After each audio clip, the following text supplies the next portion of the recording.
قانون کے نیچے قانون کی بالادستی قائم کرنی ہے.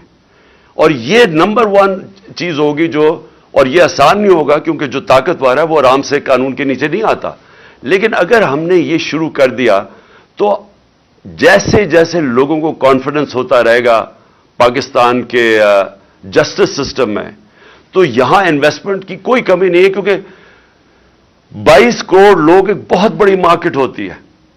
یہ مجھے سیمنز کا مجھے چیئرمین ملا ادھر ڈیووس میں، تو وہ میرے سے پوچھ رہا تھا کہ کیوں نہیں سارے اس وقت ساری دنیا کی بڑی بڑی ملٹی نیشنلز کے ہیڈ کوارٹرز پاکستان میں ہونے چاہیے. آپ کا 22 کروڑ کی آپ کی آبادی ہے، لیکن آپ اس کو جب آپ آگے بڑھیں گے تو ایونچلی وہ آ جائے گا کہ ان کو پاکستان کے سسٹم میں کانفیڈنس نہیں ہے.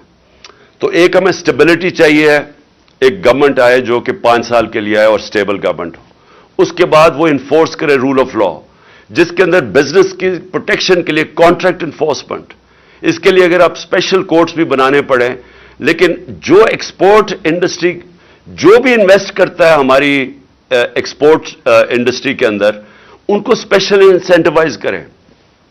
جو بھی آگے سے اگر کبھی جو میرے سے ایک غلطی ہوئی وہ اینڈ میں ہم نے کرنے کی کوشش مجھے شروع میں کرنا چاہیے تھا کہ آگے سے جو بھی ہم اب ایمنسٹی کبھی دیں تو ایمنسٹی صرف ایک ہونی چاہیے کہ جو بھی اپنا پیسہ انڈسٹری میں لگائے گا اسی کا صرف وہ بلیک کا پیسہ وائٹ کر سکتا ہے. یعنی ہم سارا ڈائریکشن اپنے ملک کا ویلتھ کریشن میں لگائیں، انڈسٹری میں لگائیں.